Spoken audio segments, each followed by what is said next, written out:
My name is Jonatha Brooke. I'm in love with Woody Guthrie. My husband already knows, so it's okay.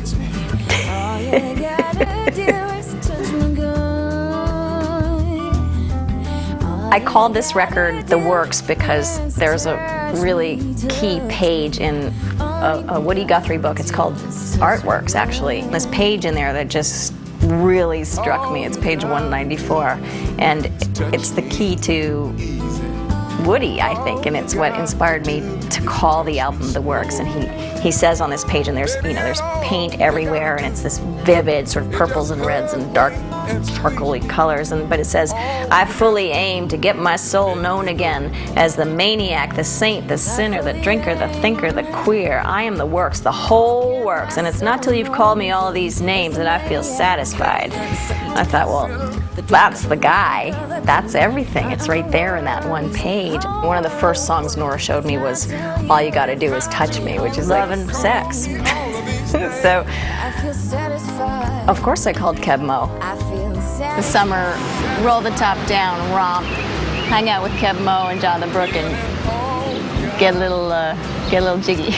They got a camera in the studio. Used to be we could do this stuff in private. Nobody had to come around and look at it. Now everybody want to see. Cause it shines so bright.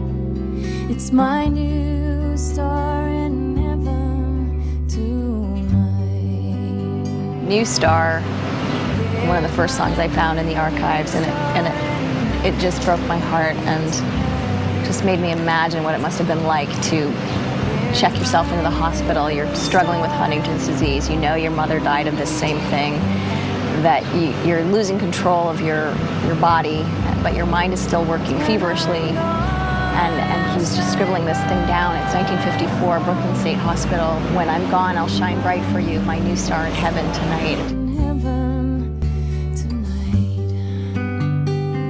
When I had assembled all of the songs that I thought would be part of this project, I thought, and even from the first writing of them, I thought, okay, this has to be really different. I have to approach this differently than any other record I've ever done. How will I honor where Woody Guthrie came from, and yet remain true to myself, and not make a record that sounds too folky, but that incorporates everything that I know from all of my experience in touring and writing. And so I called Joe Sample, who's just the most amazing keyboard player in the world and one of the great songwriters of the world, I think, as well. But he just has this incredible knack for finding melodies within songs, embellishing between the lyrical lines, playing with a singer, which is an art. Steve Gadd, of course, has played with every icon in the whole world. If you ask any drummer about Steve Gadd, they'll be like, oh my God, he's God. Christian McBride also, he's played on just pretty much all my favorite records and with all my favorite artists. And I actually have fallen in love with the way these guys play together as well, and they just know instinctively how to enhance a song. And this was no exception. They just took it to another level. They just fulfilled my every wildest dream about what these songs could sound like. They really just knocked me out. It was like being in a candy store for 2 days and not getting sick. Show me how to face my troublesome fights. Show me how to face it. I'll run away with you. Nora and I had a really simpatico relationship. Nora is Woody Guthrie's daughter, and she's the gatekeeper of the archives.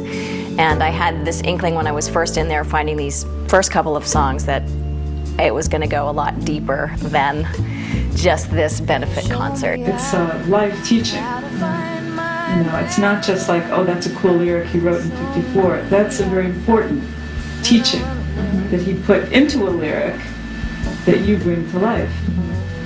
And I just think that's so amazing. That's what keeps me going in all of this stuff, is to see artists find and you're rewriting history.